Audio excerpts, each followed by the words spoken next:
Hello, my name is Mr. Abbott, and today I'm here to review with you the elements of plot. And so, in today's lesson, I'm going to be taking a look at what the basic parts of a story are and how you can use those parts to make your story better. And so, there's going to be some essential vocabulary that hopefully you know by the end of the lesson. If you already know what these terms mean, it means you're off to a good start. You might be able to move straight to the homework. But you need to know the terms of plot, exposition, rising action, inciting incident, climax, falling action, resolution, internal conflict, and external conflict. And so just to start off, we need to understand what I mean when I say plot. What is a plot? The plot of the story is just the sequence of events that happen in a story. It's the stuff that happens. And so typically when somebody asks you what a story is about, what they're asking you is to tell them the plot of the story. This happens, then this happens, then this happens, then this happens. And that's what you're going to find more often than not people want when they tell you a story or when you tell them a story. And so I once had a writing teacher in college tell me that there are essentially two plots that ever get told, and everything is just a variation on one of these two plots. It's either a stranger comes to town or someone leaves home. And this makes kind of a strange sense when you think about it, when you expand these terms. A stranger comes to town. This could be a zombie invasion, it could be alien apocalypse, it could be somebody new arriving wherever it is. Stranger is an open term and town is an open term, but like somebody new comes into somebody's life. And then the other option is someone leaves home. And this is either the point of view of somebody who's leaving home, either physically or metaphorically, and going somewhere new, or it's just the point of view of somebody at home who has to deal with somebody who's left. But pretty much most stories fit into one of those two molds. And if you can find a plot that's different than those two, or doesn't fit into one of those two categories, that is actually still an interesting story, I'd be interested to hear about that. But I think really these are the two stories that human beings really enjoy telling the most. And so when we're looking at plot, we can compare it to a fireworks display. So you're going to see pictures of fireworks throughout this presentation because it's going to show the different parts in a way that's kind of metaphorical to help you understand. And so the introductory part of the story, it sets the tone of the story, it describes the setting, introduces the characters, and sets up the problem or the conflict. This is called the exposition.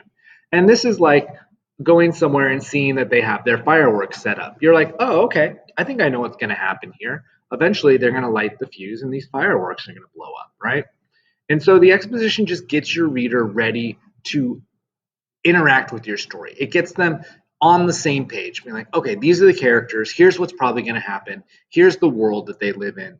Let's go. I'm ready. Now tell me this story. I have all the information I need. And then something happens in your story that we would describe as the inciting incident. And this is the thing that takes the story out of that normal mode because normally in a story at the beginning, people are just living their lives. Nothing is changing. And if there's no change, there's really no story. The inciting incident is something that happens that makes it so that their normal lives can't really move forward in the way that it once did. And they need to react to this change. And like I mentioned, it could be somebody comes to town or somebody leaves home, right? And this is like lighting the fuse in the fireworks. You're like, oh, okay, now something's going to happen. There's only a limited amount of time before this gets, really crazy. And so typically around the time of the inciting incident, you're going to find out what the conflict of the story is. Now, you need a conflict in your story. If there's no conflict in your story is boring. It's going to lose your reader's attention. And as I've mentioned before to some of you, boredom is one of the main struggles you're going to fight about against as a narrative writer. If people think that their time could be better spent doing something else, they're going to go do that something else instead of read your story. And one of the ways that you're going to get them interested in your story and make them feel like your story is valuable is to set up a good conflict. And it's a struggle really between two opposing forces. But conflict is a little bit more nuanced than just two opposing forces because that makes you think that it's like always has to be two armies or two sides. And that's not always true because there are internal and external conflict, right? And so the first type of conflict is external. And that's when there are two physical things struggling against each other to have some kind of win or some kind of benefit for one or the other, right? And so I always like using this dueling hats episode from Key and Peele to show external conflict. And so, as we're watching this episode of, or this skit from Key and Peele, see if you can describe what is the conflict that is happening in this show.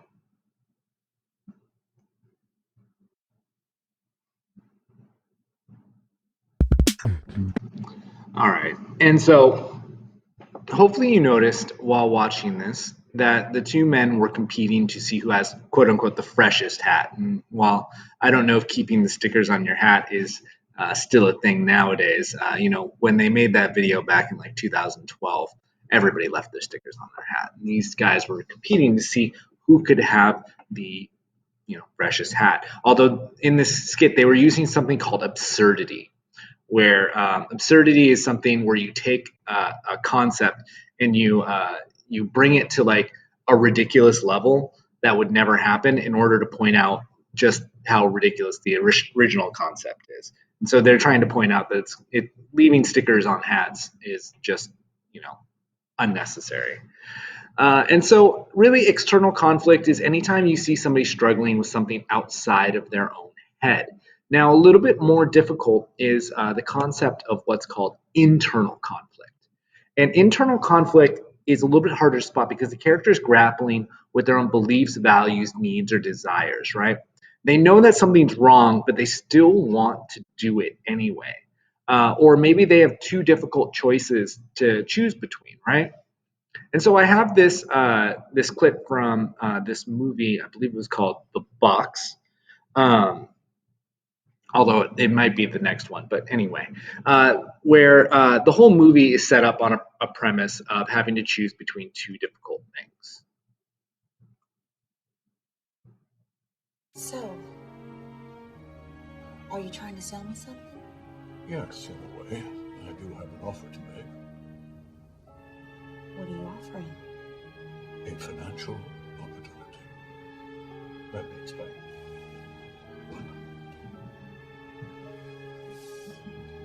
If you push the button, two things will happen.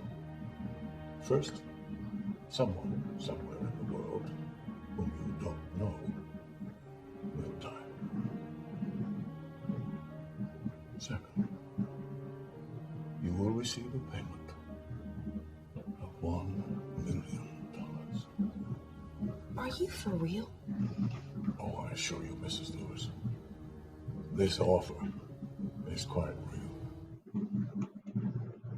And so here in this clip, they're setting up this internal conflict that the character will have to grapple with, where she has to choose between pushing a button or not pushing a button. If she pushes the button, she will get money that will save her and her family from the finances that they're in. And so she'll get that $1 million. But if she pushes the buttons, she will also be killing somebody somewhere who she does not know. And so this is set up to bring up an internal conflict. Do you push the button or do you not push the button? She knows inherently that pushing that button is wrong. It's wrong to kill somebody. But she also really needs that $1 million. And so she has to weigh within herself whether or not it's necessary to push that button. Now, if you want to see what happens when all internal conflict is removed from that situation, I have a slightly more humorous version of the video. And ask yourself, how does the scenario change when there's no internal conflict? Exclusive.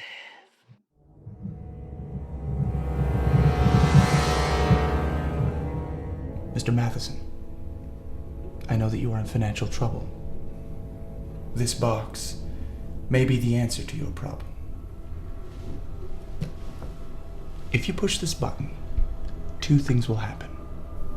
One, someone somewhere in the world who you don't know will die. Okay. And two, you just push the button. You didn't let me finish. Yeah. Sorry. Someone somewhere in the world will die. Got it. Don't hit it again. That's the second. No, just let me finish. But you'll get $1 million. Oh. Yeah. Okay. Great. That's great. Yeah, you just hit it 3 times. You killed 3 people. Wonderful. Can I have my $1 million? It was supposed to be like a moral puzzle. Solved it. Yeah, no, that's not how you solve the puzzle. It's not that kind of puzzle. I don't... You just killed 4 people. Okay. Do you understand that? Yes. You killed 4 people. You hit the 4 times. What? Is that... Should I... Don't Round hit it again. Round You just up? okay. No, don't round up. Round up? Round up to 5? what? 5? To 5? I don't understand. You don't want to kill. Just okay. Where's Look. the... Yeah, here. Okay. Here's your $1 million. There you go. Why'd you hit it again? Why'd you hit it again? I would like a second $1 million, please. It doesn't work that way. You just get $1 million. Take it. No deal. That's not what? No, what deal? What? I choose the box. Stop hitting the button. You're not choosing the box. You don't get the box. The box isn't part of the deal. Ow, my finger got caught in this box. Don't! All right. And so you can see when there's no internal conflict, people just do things and they don't care about the consequences. They don't really have any kind of morals or standards to live up to. It's just things happen, right? And so internal conflict can make a story really interesting because if you can get your reader to relate to the problem that's at hand. And so once that inciting incident has set up the conflict and set up the story, you start into what's called the rising action. And this is the biggest chunk of the story. And typically this is filled with complications that build suspense, make it more exciting. It makes the story, you want to keep reading it to find out what happens. And so it's events that really make it easier or more difficult for the protagonist to solve the problem. And so this is like in a firework, you see the firework being launched and it's going up in the air and you know something is going to happen eventually, but you're just sitting and watching and being like, when is that thing going to blow up? Which brings us to the climax. And this is like the explosion of the firework. And this is the highest point of tension in the plot, where the reader is most interested and doesn't really yet know the outcome, but they can see which direction the story is heading. And so it's the greatest point of emotional tension. And when the climax happens, you're like, oh, okay, I can see where this is ending, but the story is still very much going. It's still very much intense and suspenseful. But you can see that it's on the downhill slope now, and that the protagonist is going to come through, and you get a general idea of how they're going to do it. The falling action can also be kind of a big part of the story, and this is the part where you see the protagonist kind of cleaning up all the problems. Typically something has been solved, and now the action is coming down. Things are starting to get resolved. Loose ends are starting to get tied up, and the story is really kind of coming to an end. And so the falling action is like the smoke after the firework. You can still kind of see it. There's a little bit of a glow, but the main big thing has happened and it's over. And then the resolution is just where the story is left off. And here I have a picture of used fireworks. That's pretty much all that's left. And it's where the stories are left. The characters have kind of gone back to their lives. And what has changed after the story? What has happened to the character due to everything that's happened in the story? And so they might reflect on their lives, or they might have changed, or they might be able to face some other problem that they couldn't face before. And so this is the main kind of diagram that most stories we tell follow, right? So the character starts off in their normal life in the exposition. Some inciting incident happens that kicks off the action. The story starts rising and getting more tense until it hits the climax. It falls down in the falling action and ends up with the resolution. And this is the basic diagram you want to use when you're telling a story. If you're not using this diagram to your own purposes, you're not really telling the story as fully as you can. And so that being said, what I want you to do first is I want you to choose a story or movie or video game, anything like that. And I want you to fill out this chart telling me about that story, anything that tells a story. And so up here in the top, you'll put the title of the story that you're doing and then the author. Start down here in the bottom right-hand corner. Tell me about the exposition. Who is the setting? What's the setting? Who are the characters? What do you learn about them? Tell me, what is the inciting incident that gets the story going? What's the conflict that happens in the story? And typically, sometimes you can phrase the conflict as a versus a statement. You can say like man versus nature, or woman versus zombies, right? What is it that's going on? What are some of the things that happen in the rising action? What are the complications and setbacks that happen? What is the climax of the story? What happens in the falling action? What happens in the resolution? I'm not looking for this to be 100% accurate, and I'd rather you try to do this off the top of your head than look it up online. To be honest, every story you could ever think of already has this mapped out on the internet, right? And so if you go and you type this all up based upon what you find on the internet, great, you've completed the assignment, but you haven't really taught yourself what the plot is all about. And what this isn't about getting this assignment done. Remember, this assignment won't mean anything once you do your final assignment. All these practice assignments are going to drop off your grade when your final assignment is done. What this is about is you're doing this so that you can help yourself understand these things, and you're going to understand them by interacting with them. And I want you to think of just any kind of story you've heard or seen, right? You might have seen like Star Wars 100 times. I know you guys aren't into Star Wars like we were in my day, but still. And so you could probably tell me what the plot of Star Wars is just based off the top of your head. And that's what I'm looking for. I want you to fill this out just based on a story that you know pretty well, and see if you can identify what the different parts of the plot are in that story and see how it follows the same thing. And you have one other assignment. Let's look at that now. Okay, and so let's take a look at the other assignment I want you to do regarding your plot. And so here you have your narrative, and you should have your narrative mostly written. And you should have the first assignment here where you tell the point of view and everything like that. Now we're going to add a couple of other things to it. Now let's go right below that. Let's hit the space enter button twice. And I want you to type in conflict. What is the conflict of your story? And so the conflict of my story will be man versus. Now that I'm thinking about it, I'm like, I'm not entirely certain what the conflict is. I might need to get more conflict into this story. And so I think it's really kind of man versus it's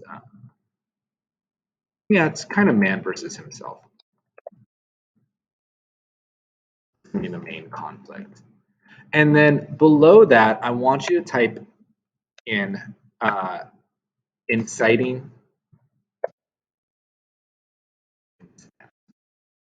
Right? And so take that inciting incident here, and I'm going to select the whole thing using click and drag on my mouse cursor, and I'm going to highlight this in yellow.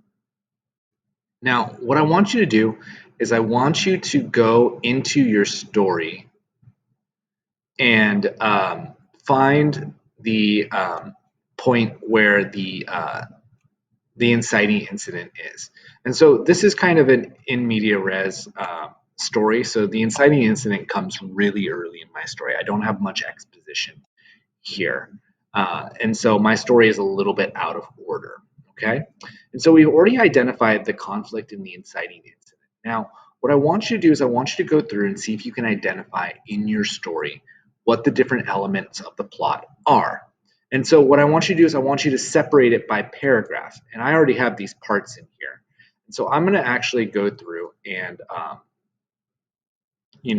kind of label these. And so label the parts of your story that are part of the plot. And so one of the things you might notice here is I don't have an exposition. So I'm just going to type that in, and I put things in parentheses a lot to show that they don't go there. So that's not really the exposition, right? And so here, this is really kind of more of my falling action. Now, I know this is insane. I'm doing a really kind of weird narrative that's way out of the typical plot order because I'm doing an achronological framed narrative. So this might happen to you sometimes, but this is my falling action. Then really kind of actually here, now that I look at it, this part 2, first contact, this is my exposition. It comes after the falling action here. So I'm going to delete that, and I'm going to relabel that my falling action, right? So now I have this paragraph labeled. This is my falling action. This is my exposition. Okay, we still got that. So this part would be rising action.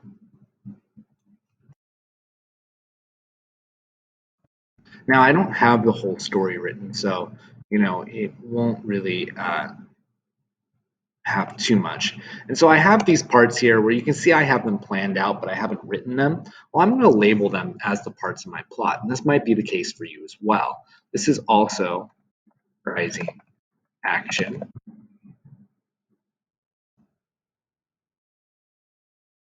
This part 5 is really going to be my